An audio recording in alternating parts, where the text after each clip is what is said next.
नमस्कार, आप देख रहे हैं सेल्फ मेड ट्यूटोरियल। आज के इस लेक्चर क्लास में देखेंगे वर्ल्ड हिस्ट्री। वर्ल्ड हिस्ट्री में अमेरिका के इतिहास का एक प्रमुख टॉपिक है अमेरिकी स्वतंत्रता संग्राम के परिणाम या प्रभाव, effect and result of the American war of independence. अभी तक आपने अमेरिका के इतिहास से यानी हिस्ट्री ऑफ अमेरिका से आपने 2 टॉपिक यानी 2 लेक्चर वीडियो जो है अपलोड हो चुका है। वो अमेरिका के स्वतंत्रता संग्राम भाग 1 और अमेरिका के स्वतंत्रता संग्राम भाग 2। तो इसीलिए आप डिटेल्स में पढ़ना चाहते हैं। यदि आप परिणाम देख रहे हैं, इसके प्रभाव देख रहे हैं, तो इसका कारण भी जानना आपके लिए बहुत ही अनिवार्य है। तो आप उस वीडियो को भी देखना ना भूलें। मैं कोशिश करूँगी कि इस वीडियो के डिस्क्रिप्शन में उसका जो लिंक है वो डाल दूँ, ताकि आप डायरेक्ट ओपन कर सकें। वैसे भी आपको ओपन करने में कोई परेशानी हो तो आप सेल्फ में ट्यूटोरियल के प्लेलिस्ट में जाइए और प्लेलिस्ट में वर्ल्ड हिस्ट्री का जो प्लेलिस्ट है उसको ओपन कीजिए, उसमें आपको ये सारे वीडियो मिल जाएंगे। चलिए आगे देखते हैं। अभी तक तो आपने पढ़ा अमेरिकी स्वतंत्रता के कारण, लेकिन अब पढ़ेंगे जब कारण था, यानी जब क्रांति हुई, संग्राम हुआ अमेरिका में और जिस तरह से 13 उपनिवेश स्वतंत्र हुए तो और ब्रिटेन की हार हुई, तो इसका प्रभाव क्या पड़ा। सबसे पहले ये तो देखेंगे कि अमेरिका पर इसका प्रभाव क्या पड़ा और बाहरी देशों पर उसका प्रभाव क्या पड़ा या उसके परिणाम क्या हुए, उसकी चर्चा करेंगे। लेकिन बाहरी देशों पे क्वेश्चन जो इम्पोर्टेंट बनता है वो है कि अमेरिका के अमेरिकी उपनिवेशों पर इसका क्या प्रभाव पड़ा, उसकी चर्चा हम विशेष रूप से करेंगे आज के इस लेक्चर वीडियो में। इसीलिए आप इस वीडियो को ध्यान तक जरूर देखें। जैसे कि आप सभी जानते हैं कि अमेरिका की स्वतंत्रता संग्राम जो है, अमेरिका का स्वतंत्रता संग्राम एक युगांतकारी घटना है, क्योंकि वो एक नई दुनिया की जब खोज की गई 1492, उस समय अमेरिका का इतिहास कोई पुराना नहीं था। उस समय नई दुनिया की खोज की गई और वहाँ पे उस देश की अपनी कोई स्वतंत्रता नहीं थी, कोई धर्म, जाति, सभ्यता, संस्कृति ऐसा कुछ नहीं था। वहाँ कुछ आदिवासी जैसे इनका, माया, एज़टेक ऐसे सभ्यताएं वहाँ पे फल फूल रही थी, कोई विशेष सभ्यता नहीं थी। तो वहाँ सुकून और शांति खोजने के लिए बाहरी देशों के, यूरोपियन कंट्री के लोग वहाँ पे आके अपने को बसाया, अपने उपनिवेश स्थापित किए। ब्रिटेन भी उनमें से एक था। सबसे पहले पहल जो हुई थी ब्रिटेन की तरफ से ही हुई थी और उसके भी उपनिवेश स्थापित थे। लेकिन बाद में ब्रिटेन ने जो उपनिवेश स्थापित थे यूरोप के विभिन्न देशों के, उन पर अपना अधिकार जमाने लगा, उनकी स्वतंत्रता का हनन करने लगा और कुछ वो जो कारण थे जिसके कारण से इन उपनिवेशों ने ब्रिटेन का विरोध किया और उनसे अपनी स्वतंत्रता हासिल की। वो कारण तो आप जो 2 लेक्चर वीडियो अपलोड किया गया उसको आप डिटेल्स में देखें, आपको समझ में आ जाएगा। तो इसके परिणाम तो इतिहास की एक युगांतकारी घटना थी, जिन्होंने अपने हक और अधिकार के लिए, अपनी स्वतंत्रता के लिए किसी देश से लड़ाई की थी, युद्ध किया था। और इस तरह से संयुक्त राज्य अमेरिका पहला राष्ट्र था जिसने विशुद्ध प्रजातंत्र की स्थापना की और वंशानुगत अभिजात वर्ग का अंत किया। वंशानुगत अभिजात वर्ग का मतलब होता है कि वो वर्ग, वो धनी विशेष अधिकार युक्त वर्ग जो वंशानुगत था, यानी कि एक व्यक्ति अभिजात वर्ग या एक धनी वर्ग शासन कर रहा है, फिर उसकी मृत्यु के बाद उसके वंश के ही लोग उसके उत्तराधिकारी होंगे, उनका कोई सिलेक्शन वगैरह नहीं होता था। तो इस तरह से उसका अंत किया इस संयुक्त राज्य की अमेरिकी स्वतंत्रता संग्राम के द्वारा।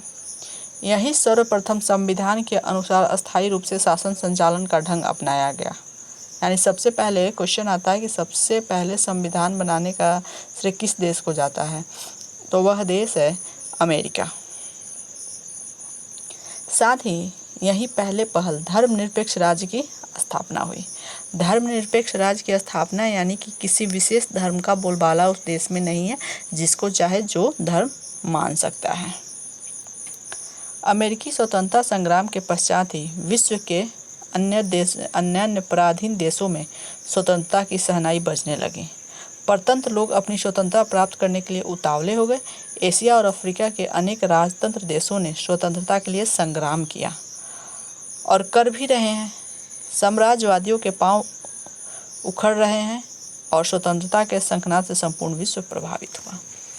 यानी कि इससे बहुत सारे ऐसे परतंत्र देश थे, इनसे सीख लेके, यानी कि इसी के बाद फ्रांस में भी राजक्रांति हुई थी, जिसके बाद से फ्रांस में संवैधानिक राजतंत्र की स्थापना हुई। इसके अलावा जो भी और एशिया के देश थे जो उन्होंने स्वतंत्रता हासिल की, वो कहीं ना कहीं इस अमेरिकी स्वतंत्रता संग्राम से काफ़ी प्रभावित थे। अब हम देखेंगे कि अमेरिका पर यानी उन 13 अमेरिकी उपनिवेश जो स्वतंत्र हुए थे उनका क्या प्रभाव पड़ा। यानी अमेरिकी उपनिवेश या ये कहे संयुक्त राज्य अमेरिका पर क्या प्रभाव पड़ा, उसकी चर्चा करेंगे।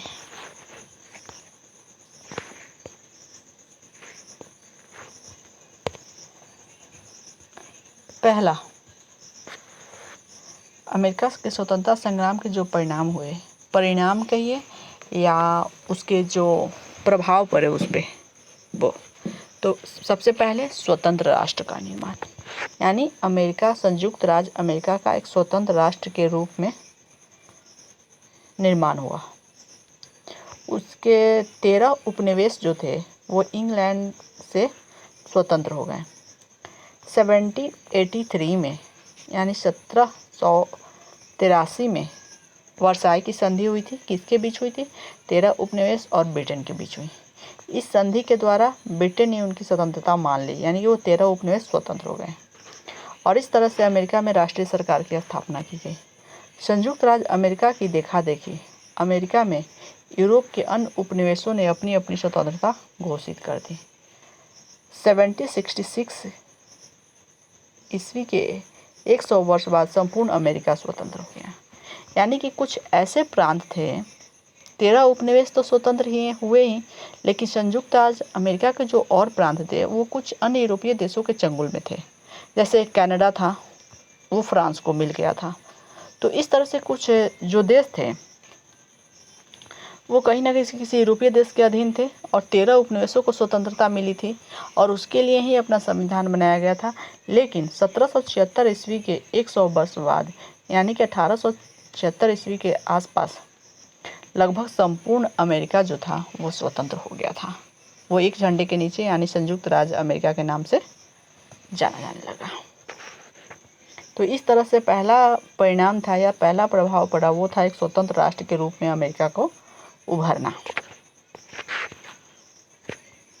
दूसरे रूप से जो प्रभावित किया वो था स्वतंत्र संविधान, यानी कि संयुक्त राज्य अमेरिका के एक स्वतंत्र संविधान का निर्माण हुआ। अमेरिकी लोग जो थे एक राष्ट्र, एक झंडा और एक नेता के लिए लड़ रहे थे। स्वतंत्रता को अक्षुण्ण बनाए रखने के लिए मजबूत सरकार की आवश्यकता थी। स्वतंत्रता संग्राम के बीच एक सरकार का बीजारोपण हुआ। जैसे जब संग्राम हुआ तो स्वतंत्रता को अक्षुण्ण बनाए रखने के लिए मजबूत सरकार की उस समय आवश्यकता थी और उस समय जब संग्राम हुआ स्वतंत्रता के समय एक सरकार के बीजारोपण यानी अस्थायी तौर पर एक सरकार का गठन भी हुआ। एक ओर ब्रिटिश सरकार को पराजित करने की कोशिश की जा रही थी और दूसरी ओर उनके समानांतर उनका स्थान लेने के लिए अमेरिकी अपनी सरकार की रूपरेखा तैयार कर रहे थे। यानी कि जब 13 उपनिवेश मिल के ब्रिटेन का विरोध कर रहे थे तो ब्रिटेन किसी न किसी तरह उन पे अपना एडमिनिस्ट्रेशन सौंप रहा था। तो एक तरह से संविधान की तैयारी, प्रारूप जो होता है ड्राफ्ट, वो तैयार किया जा रहा था ताकि ब्रिटेन से जब स्वतंत्र हो जाए तो इनका रूपरेखा शासन करने का या इनके संविधान की रूपरेखा क्या होगी वो उसकी तैयारी की जा रही थी। युद्ध के बीच ही शासन चलाने के लिए प्रत्येक निवेश ने अपनी अपनी शासन पद्धति का निर्माण किया। प्रत्येक उपनिवेश ने अपना लिखित संविधान बनाया। इनके अनुसार प्रत्येक राज्य में जनता के चुने हुए प्रतिनिधियों को विधानसभा स्थापित हुई। संविधान के अनुसार उपनिवेशों की सर्वोच्च सत्ता विधानसभा के हाथ में दी गई। ओके, तो इस तरह से स्वतंत्र संविधान का निर्माण हुआ। अब देखते हैं एक तीसरी टॉपिक जो है वो है संयुक्त राज्य अमेरिका का संविधान। अब संयुक्त राज्य अमेरिका का यूएसए का संविधान बना कैसे? तो युद्ध के दौरान ही 5 सितंबर 1774 ईस्वी को फिलाडेल्फिया में उपनिवेशों के प्रतिनिधियों की पहली कांग्रेस बैठी। क्रांतिकारी उपनिवेशवासियों ने दूसरी कांग्रेस मई 1775 ईस्वी में पुनः फिलाडेल्फिया में बुलाई गई। टॉमस जेफरसन, याद कीजिएगा, टॉमस जेफरसन जो था वो व्यक्ति था जब सबसे पहली बार 4 जुलाई 1774 या 76 कुछ ऐसा ही डेट है में सबसे पहले अपने को स्वतंत्र घोषित किया था और बोला था कि उस समय से पूरे वर्ल्ड के सामने, दुनिया के सामने ये बताया कि संयुक्त राज्य अमेरिका के जो उपनिवेश हैं और यहाँ के लोग हैं वो यहाँ की संयुक्त राज्य अमेरिका की राजनीतिक स्थिति या उपनिवेश सब स्वतंत्र हैं, उनका ब्रिटेन के साथ कोई संबंध नहीं है। तो इस तरह से फिलाडेल्फिया की जो दूसरी मीटिंग बैठाई गई तो उसमें ये घोषणा की गई कि एक प्रारूप तैयार किया गया और अपनी स्वतंत्रता की घोषणा की गई पूरी दुनिया के सामने। और ये घोषित किया गया कि संयुक्त उपनिवेश यूनाइटेड कॉलोनीज स्वाधीन और एवं स्वतंत्र राज्य हैं। युद्ध के अंत होने पर 13 राज्यों को मिलाकर एक संघ संविधान बना जो सभी राज्यों में लागू हुआ। इसीलिए कहा जाता है कि अमेरिका जो है एक संघीय कंट्री है, फेडरल कंट्री। तो जो संघ संविधान बना जो सभी राज्यों में लागू हुआ। अमेरिका में संघ संविधान 1789 में लागू किया गया। इसके प्रथम राष्ट्रपति कौन थे? George Washington. राष्ट्रपति के पद की अवधि कितने साल होती है? तो 4 साल होती है। उसे वैदेशिक मामले देखने और राष्ट्र के उच्च पदाधिकारियों की नियुक्ति के अधिकार मिले, किंतु इसमें सीनेट की स्वीकृति आवश्यक कर दी गई। यानी कि राष्ट्रपति के वो कुछ जो राइट्स था वो था वैदेशिक मामले, फॉरेन जो मामले होते हैं वो एक्सटर्नल मैटर जो होता है वो राष्ट्रपति को देखना होता है। इसके अलावा राष्ट्र के उच्च पदाधिकारियों की नियुक्ति के भी उन्हें राइट प्राप्त हुआ, किंतु इसमें सीनेट की स्वीकृति, जब वो उच्च पदाधिकारियों की नियुक्ति करेगा राष्ट्र के तो उसमें उसे सीनेट की मंजूरी आवश्यक कर दी गई। यहाँ की संसद जो कांग्रेस के नाम से जानी जाती है 2 सदनों में बांट दी गई। वहाँ के संसद को जो है, जैसे कि अपने यहाँ के संसद को पार्लियामेंट कहा जाता है तो उसी तरह से अमेरिका के संसद को जो है कांग्रेस कहा जाता है। वहाँ की कांग्रेस संसद जो है 2 सदनों में बटी है। सीनेट, जिसमें प्रत्येक राज्य अपने हितों की रक्षा के लिए समान रूप से प्रतिनिधि भेजता था। हाउस ऑफ रिप्रेजेंटेटिव्स, जिसके सदस्यों को समूचे देश के लोग अपने वोट द्वारा चुनते थे। संविधान के नियमों का ठीक से पालन हो, इसकी जिम्मेदारी उच्चतम न्यायालय पर थी। ओके, तो इस तरह से संविधान, संघीय संविधान सभा का गठन हुआ और उसका जो प्रारूप या जो इस तरह से उसे एक्शन में लाया गया।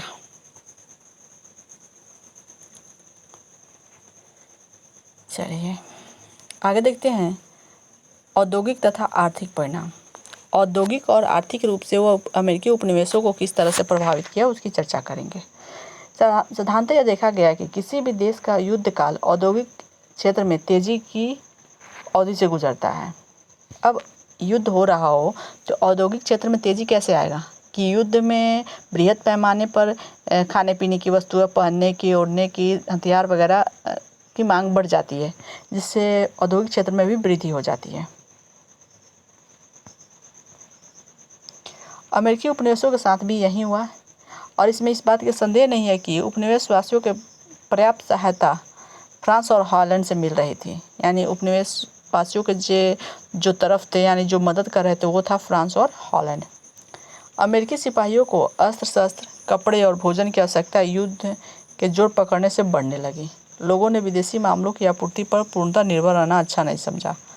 घर के उद्योग धंधों को आगे बढ़ाना पड़ा। लोहे, सूती कपड़े, दूसरे उद्योगों का विकास हुआ। नई मशीनें तैयार हुई। युद्ध में उत्पादन बढ़ाने के लिए लोगों को विशेष सुविधाएं दी गई। औरतों ने भी समय की मांग समझी और जवानों के लिए कताई बुनाई करने लगी। शहर और देहातों में क्लब वगैरह कायम किए गए। यानी कि किस तरह से युद्ध के द्वारा यहाँ की आर्थिक वृद्धि जो है, यहाँ के उद्योग धंधों, प्रोडक्ट तैयार करने में जो तेज़ी आई वो काफ़ी तेज़ी से आगे बढ़ी, जिसमें यहाँ के युवा वर्ग और महिलाओं ने भी बढ़ चढ़कर हिस्सा लिया और भाग लिया। औद्योगिक आत्मनिर्भरता के साथ देश में वित्त संबंधी स्वतंत्रता भी प्राप्त करने की प्रचेष्टा की गई। दीर्घकालीन युद्ध के कारण युद्ध खर्च चलाना जो था कठिन हो गया। बड़े पैमाने पर कागजी मुद्रा छापी गई। सूद देने की शर्त पर लोगों को ऋण लिया गया। इससे जब काम नहीं चला तो प्रत्येक राज्य में अपने अपने नागरिकों पर भारी कर लगाया गया। इस भांति अमेरिकी कांग्रेस और राज्य ने एक प्रकार वित्त संबंधी पद्धति तैयार की। यानी कि किस तरह से अर्थव्यवस्था यानी आर्थिक रूप से यह अमेरिका के उपनिवेश प्रभावित हुए। अब देखते हैं इन अमेरिकी उपनिवेशों पर सामाजिक रूप से, या ये अमेरिकी स्वतंत्रता संग्राम सामाजिक रूप से अमेरिका के या संयुक्त राज्य अमेरिका को किस प्रकार से प्रभावित किया, इसकी चर्चा करेंगे। अमेरिकी स्वतंत्रता संग्राम का वहाँ के समाज पर भी गहरा प्रभाव पड़ा। ये बात सही है कि यहाँ के औरतों और गुलामों को कोई विशेष राजनीतिक अधिकार नहीं मिले, किंतु युद्ध के कारण उनके जीवन में जो है नया संचार आया। औरतों ने भी स्वतंत्रता संग्राम में भाग लिया था, भले ही प्रत्यक्ष रूप से भाग न लिया हो, लेकिन अप्रत्यक्ष रूप से उन्होंने सैनिकों की काफ़ी मदद की। अब ये औरतें किस तरह से स्वतंत्रता संग्राम में भाग ले रही थी, लोगों की मदद कर रही, देश को मदद दे रही थी, तो वो गुप्तचर के रूप में काम करके अस्त्र शस्त्र बनाने में, मोर्चा पर लड़ने वाले अपने पिता, पति और बेटे को भोजन कपड़ा पहुंचाने में मदद की। शहर में उत्पादन बढ़ाने के लिए उन्होंने क्लब कायम किया। औरतों की यह हरकत देखकर लॉर्ड कॉर्नवालिस से एक अफसर ने कहा था कि यदि हम लोग उत्तरी अमेरिका के सभी पुरुषों को समाप्त भी कर दें तो औरतों को जीतने में हमें काफ़ी लड़ना पड़ेगा, किंतु इतना तो सत्य अवश्य है कि यह क्रांति उनके जागरण की पहली कदम थी। यानी कि अमेरिका के स्वतंत्रता संग्राम में महिलाओं ने अप्रत्यक्ष रूप से भाग लिया, और इस बात को जो उसके प्रतिद्वंदी थे यानी ब्रिटेन था वो भी मानता था। वो बोलता कि अगर अमेरिकी उपनिवेश के अगर पुरुषों को हम लोग मार दें तो महिलाओं को जितना इतना संभव नहीं है। इससे पता चलता है कि उनकी स्थिति में कोई विशेष परिवर्तन नहीं हुआ, लेकिन ये बात तय था कि उनमें एक पहला कदम जो होता है, उनमें नई चेतना जागृत करने का पहला कदम होता है, वो आगे बढ़ा था। गुलामों पर अमेरिकी स्वतंत्रता संग्राम का प्रभाव दूसरे ढंग से भी पड़ा। उनकी कुल संख्या, गुलामों की संख्या जो थी, स्लेव्स जो थे, उनकी 5 लाख थी, और इस तरह से स्वतंत्रता संग्राम के 8 वर्ष की अवधि में लगभग 1 लाख गुलाम गुलामी छोड़कर भाग गए, और शेष गुलाम जो मुक्ति नहीं मिल पाई उन्हें बंधुआ खेत मजदूर बनकर ही रहना पड़ा।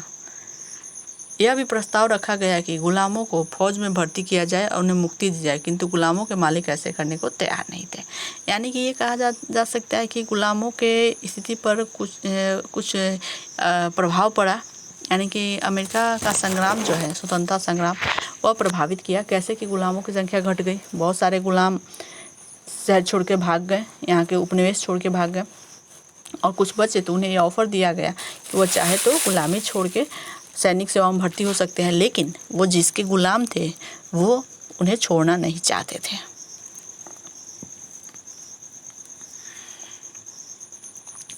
इस तरह से अमेरिका के स्वतंत्रता संग्राम का प्रभाव उच्च वर्गों पर भी पड़ा। उच्च वर्ग वाले अंग्रेजी सरकार का साथ दे रहे थे, वे राजभक्त थे। जब उपनिवेश की राजधानियों से ब्रिटिश गवर्नर और उनके अधिकारी चले गए तो उनके साथ ऐसे हजारों सौदागर, पादरी, जमींदार, वकील जो ब्रिटेन के समर्थक थे, उन्हें या तो अपने उपनिवेश छोड़ने पड़े या सार्वजनिक जीवन से हटना पड़ा। समाज में उनका पुराना स्थान जाता रहा। बहुत सारे राजभक्तों को लोग हेय दृष्टि से देखते थे। राजभक्त टोरियों की हजारों एकड़ जमीनें जब्त कर ली गई। बहुत जगह किसान और मजदूरों ने बिना किसी कानूनी हक के जमीन पर दखल कर लिया। यानी कि जैसे होता है ना कि कोई किसी प्रतिद्वंदी देश के प्रति कोई उसका समर्थक होता है, अपने ही देश में गद्दारी के रूप में काम करता है। यदि वो उसका प्रतिद्वंदी हार जाता है तो इसकी स्थिति तो धोबी का कुत्ता न घर का घाट का वाला हो जाता है। उसी तरह से जो राजभक्त के नाम पर जो अमेरिकी उपनिवेशों को दुश्मन समझकर ब्रिटेन की तरफ से जो लड़ रहे थे, जब उपनिवेशों की जीत हो गई तो उनकी स्थिति भी ऐसी हो गई। या तो कुछ बहुत सारे लोग चले गए और जो बच भी गए तो वो होता है फ्रंट लाइन से पीछे हट जाना।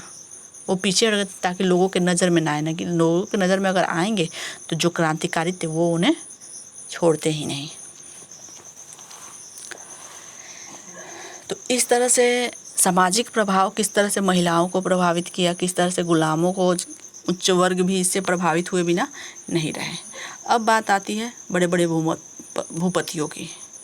बड़े भूपति भी इससे लाभ उठाया, वो भी प्रभावित हुए। ब्रिटिश सरकार के अधीन बहुत सारी ऐसे पड़ती ज़मीनें थी, इस पर राज्यों का अधिकार हो गया और बड़े बड़े भूपतियों ने इन सार्वजनिक ज़मीन का बड़ा हिस्सा अपने अधिकार में कर लिया। 10,000 से लेकर 50,000 एकड़ तक की ज़मीन इन भूपतियों के हाथ लगी। इस समय उत्तराधिकार का नियम बना। इस नियम के अनुसार यह व्यवस्था की गई कि जमींदार अपने बड़े बेटे को निर्विवाद रूप से समूची जायदाद नहीं दे सकता। अब उसे सभी वारिसों को ज़मीन देनी होगी, जिससे लड़कियां भी थी। यह कानून औरतों की आर्थिक स्थिति में सुधार लाने में एक महत्वपूर्ण कदम था। यानी कि ये बात है कि ब्रिटेन में सबसे पहले, अमेरिका में सबसे पहले जो उपनिवेश स्थापित करने वाला कोई देश था वो था ब्रिटेन।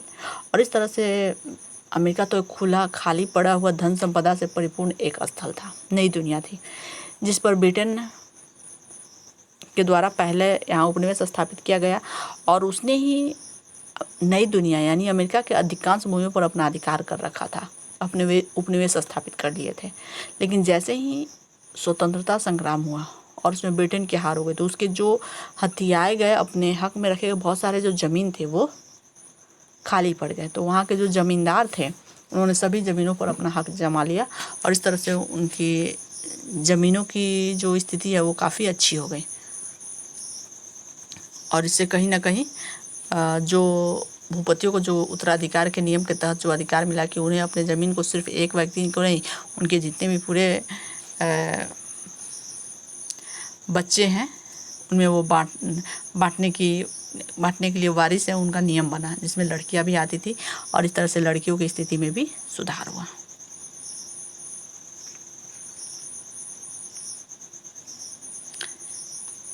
ओके, अब धार्मिक रूप से जो प्रभाव पड़ा अमेरिकी उपनिवेशों पर, तो वो था संयुक्त राज्य अमेरिका में धर्मनिरपेक्ष राज्य की स्थापना। यानी संयुक्त राज्य अमेरिका एक धर्मनिरपेक्ष राज्य के रूप में स्थापित हुआ और इस तरह से धार्मिक क्षेत्र भी प्रभावित हुआ। हम सभी जानते हैं कि धर्म जो है विश्वास की वस्तु है, उस पर राज्य का किसी प्रकार का कोई अधिकार नहीं हो, इस तरह के विचार सामने आए। यानी कि हमने पहले ही बताया कि अमेरिका में उपनिवेश स्थापना या स्वतंत्रता संग्राम से पहले किसी भी तरह का धर्म और कानून या कोई चर्च वहाँ पे नहीं था, तो इस पर राज्य का अधिकार नहीं हो, इस तरह के विचार सामने आए। यानी कि अब जब अमेरिका स्वतंत्र हुआ, संयुक्त राज्य अमेरिका स्वतंत्र हुआ, तो उसमें यह ख्याल रखा गया कि उस पर किसी भी राज्य पर किसी भी विशेष तरह के धर्म को न थोपा जाए। सभी लोग स्वतंत्र है, जनता स्वतंत्र है, जो चाहे जिस भी धर्म को अपना सकता है और उसे पालन कर सकता है। राज्य की तरफ से उन पर कोई धर्म न लादा जाएगा। और इस तरह से धर्मनिरपेक्ष राज्य के रूप में संयुक्त राज्य अमेरिका उभर के आया और इस तरह से उसे प्रभावित किया। अब हम निष्कर्ष की चर्चा करेंगे। निष्कर्ष जो भी हमने पढ़ा, जिस तरह से अमेरिका के स्वतंत्रता संग्राम ने अमेरिका को प्रभावित किया, राजनीतिक रूप से, आर्थिक रूप से, सामाजिक रूप से एक स्वतंत्र देश के रूप में उभरा, उसकी एक नई संविधान बनी, एक धर्मनिरपेक्ष राज्य के रूप में स्थापित हुआ। तो इस तरह से हम निष्कर्षतः कह सकते हैं कि अमेरिका स्वतंत्रता संग्राम ने अमेरिका के राजनीतिक, आर्थिक, सामाजिक, धार्मिक जीवन पर गहरा प्रभाव डाला। एक नई संविधान, नई समाज और नई आर्थिक ढांचा सामने आया। अब यह संयुक्त राज्य America, the United state of America, USA के नाम से जाना जाने लगा। देखते ही देखते इसने अशातित उन्नति की और विश्व के एक महान शक्तिशाली राष्ट्र के रूप में उभर कर सामने आया। तो ये था अमेरिका के स्वतंत्रता संग्राम के परिणाम, यानी उपनिवेश किस तरह से प्रभावित हुए, अमेरिकी उपनिवेश किस तरह से प्रभावित हुए। तो परिणाम स्वरूप तो ये भी है कि अमेरिका के स्वतंत्रता संग्राम ने बाहर के देशों पर, यानी एशिया और यूरोप के अन्य देशों पर किस तरह से प्रभाव डाला। तो और इस तरह और स्वतंत्रता संग्राम ने प्रभावित किया भी था। इसका प्रभाव भारत पर पड़ा। भारत के अलावा जो ऑस्ट्रेलिया है, कनाडा है, इन सब देशों पर, फ्रांस है, स्पेन, इन सब देशों पर को भी वो प्रभावित किया। लेकिन अभी हमने इस वीडियो में सिर्फ अमेरिका पे जो प्रभाव पड़ा उसके बारे में हमने चर्चा किया। तो इस तरह से अगर आपने वीडियो देखा है, आपको वीडियो अच्छा लगे तो वीडियो को लाइक करना ना भूलें और साथ ही इस वीडियो को अपने दोस्तों के बीच भी शेयर कीजिए। और यदि आप देख रहे हैं तो वीडियो को लाइक कीजिए और चैनल को सब्सक्राइब कीजिए। इस तरह से वर्ल्ड हिस्ट्री से लेकर जितने भी हिस्ट्री है उन सब के महत्वपूर्ण टॉपिक आते रहेंगे, आप देखते रहिए और पढ़ते रहिए। Take care and good luck.